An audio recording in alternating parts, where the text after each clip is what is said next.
Yo, what's up? Don't expect many people in here. I didn't even tell anyone I was doing this. It's kind of spontaneous. 4 bowl games today. I'm running through them really quick. We're having a good week. Real good week in basketball. Plus 2.8 units in NBA and also plus 2.8 units in college basketball. Both having a good week. NFL's minus 0.57 in the last 7 days.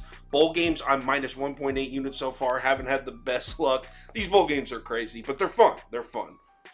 So first one up is Central Florida versus Duke. So what I'm doing here is I'm. Oh, wait, one second. Sorry about that. Let me put my pick up. I didn't prepare for to post my. There we go. Okay. So I'm taking the points with the UCF here. To put it like over here sounds good.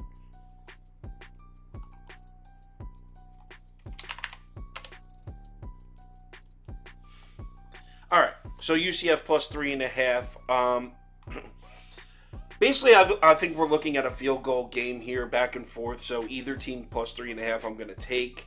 There's actually a lot of similarities between these two teams. Both have dual threat quarterbacks. Both Riley Leonard and John Reese Plumlee both lead their teams in passing as well as rushing. Both really athletic quarterbacks here. As far as strictly running the ball, I'll take UCF over Duke for sure. Not only do I think Plumlee is slightly more athletic than Riley Leonard, but I also like the backs. They have a UCF, Bowser, and what's the other guy's name? Harvey. UCF also has the better offensive line.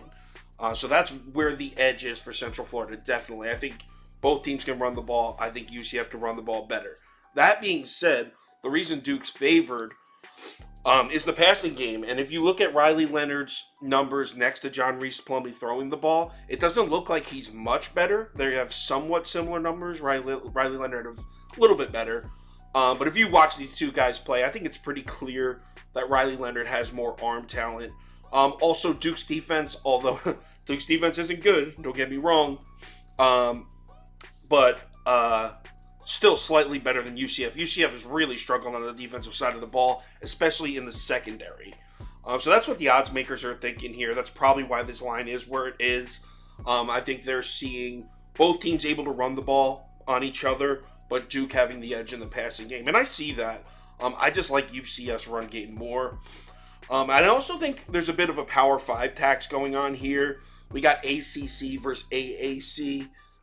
So there may be an extra point or so on Duke's side. Not much. But the ACC was bad this year. With the exception of Clemson, I mean, is there any ACC team you would be taking over like Cincinnati or Tulane? I mean, I think even Houston might have been a problem in the ACC this year. The ACC definitely did not perform well as a conference this year. So, just for the Power 5, it's an ACC school versus an American school. You probably got an extra point leaning towards Duke, but I don't think it should be because the AAC is an underrated conference. One last thing I want to add. Duke had a plus 14 turnover rate, which I believe was second best in the FBS. I believe. I didn't write it down, but I think they're second best in the entire country. That's absurd. And yeah, forcing turnovers is a skill set, but there's also some luck involved. So I like to fade teams that force a lot of turnovers because eventually that regression does come back.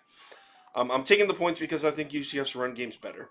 Also, I like that I have a senior at quarterback against a sophomore too. All right, next game. Kansas at Arkansas. I'm on Kansas here. Am I even live? I probably should check if I was live. Yeah, alright, cool. Looks like I am live. Alright, so I'm taking Kansas here. Now, this is a weird one.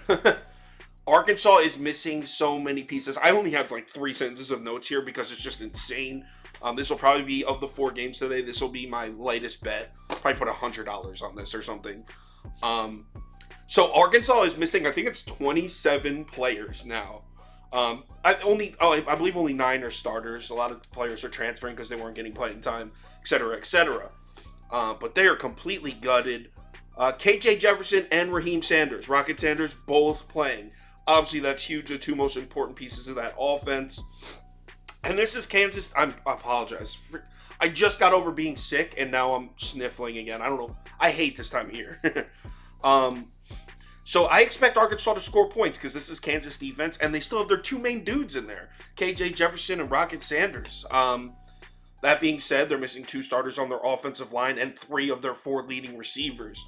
So the offense should be limited a bit. There's just too many. They're also missing their 2 leading tacklers on defense, Arkansas. Both their inside linebackers and their 2 leading tacklers are not playing. And Jalen Daniels is playing for Kansas, and I feel like he's got a bit of a chip on his shoulder. If you remember, through 5 games, Kansas, I believe it was 5 games, was 5-0, I believe. And Jalen Daniels was getting thrown in there for a possible Heisman candidate. Obviously, we knew he wasn't a realistic candidate, but he gets hurt, and everyone kind of forgot about him. So he's playing in this game, and I think he's got a lot to prove. So I'll take the points with Kansas, but again, the lightest bet on the board. Next up, Oregon at North Carolina. I like UNC here. 13.5 is crazy for a bowl game. That being said, I understand why it's there. So North Carolina finished the season on a terrible note, right? They lost their last 3 games. That explosive offense that we saw all year just wasn't there. They lost a couple. I mean, I think they lost to Georgia Tech in there. Just terrible to finish the season. That being said, it was a month ago. I hate how the bowl games do that. That was a month ago.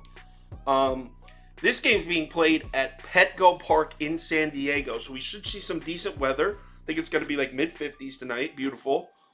There's just too many question marks to lay 13.5 points. As far as missing pieces, this game isn't that bad. Drake May's going to be missing his favorite target, Josh Downs, who declared for the NFL draft. And he should be like a top 2 or 3 round pick. He's good. So Drake May missing his favorite receiver, but Oregon's missing Christian Gonzalez, who is their best D-back, their best corner. So kind of a wash there. Oregon also missing a couple linebackers. So the only unit on the field in this game that's really going to be hindered, it would be Oregon's defense. The good news is Oregon is bringing its offensive line to the game, which is one of the best in the country, as you already know. Oregon's probably got the 2nd or 3rd best offensive line in the FBS. There's no way UNC's defensive front should be able to compete with this offensive line on paper. But that's the thing. On paper, doesn't really apply to the bowl games. There's so many question marks. It's been so long since they played. And that's why I'm taking the points. I know Oregon is going to score on UNC. I know that. I think the total for this game, where is it at? 75? 75.5. I know Oregon's going to score on UNC. But I don't trust Oregon's defense to make stops against Drake May in this nice weather. So give me North Carolina plus 13.5. Excuse me. All right, last game. Texas Tech versus Ole Miss. And, whoa, sorry about that. Let me get myself back on the screen here. There we go. And what do you know? I'm taking the dog again. Give me Texas Tech here. This might be my favorite bet of the day. And they're bowl games. There's not a ton of betting value on these games, but as far as bowl games go, I like this one. The good news is, if you're going to watch one bowl game today, make it this one, because both teams are basically trotting their full rosters out there, and we know how rare that is this time of year. And again, I mean, like I said about the ACC, the Power 5 tax, there is no tax as strong as the SEC tax, and I think this line should be close to a pick'em in my opinion. Maybe Ole Miss minus 1.5. 3.5 is kind of crazy. Texas Tech finished the season on a great note. Tyler Shuck returned from injury. And then Texas Tech finished 3-0 with 3 nice wins. They went to Iowa State and beat them. They beat Kansas and they beat Oklahoma. So their quarterback comes back from injury. And they finished with 3 wins. You got to love that. But again, that was a month ago. So a little worried. There's just so many question marks in these fucking games, man. What I like most about the matchup for Texas Tech is their ability to stop the run, because we know that's what Ole Miss is going to do. They're going to give the ball to Judkins, what they've done all year. They're going to come in looking to run this football. A lot of people don't know that Texas Tech actually defends the run pretty well. They run such a fast pace on offense. So many plays get run on either side of the ball that the scores end up being high. So you just assume that Texas Tech's defense sucks, but that's not the case. They're actually pretty efficient in defending the run. So I think this Texas Tech defense, coming out there full strength, is actually pretty well equipped to stop this Ole Miss offense. And not to mention, Ole Miss finished the season. I mean, through the first 7 games, Ole Miss averaged 40.9 points per game. 41 points a game through the first 7. In the last 5, just 24.8 points a game. So the Ole Miss offense really fell off a cliff at the end there. But I mean, it's been a month, so who the hell knows? But this will be my favorite probably. Texas Tech plus 3.5. I think this line should be closer to a pick 'em. I think Texas Tech wins this game. So give me Texas Tech 3.5. Thank you for watching. I'll be back. Me and Prop Beaver are coming on at 3:30 p.m. Eastern time to do the NBA. So I will talk to you guys then. Later.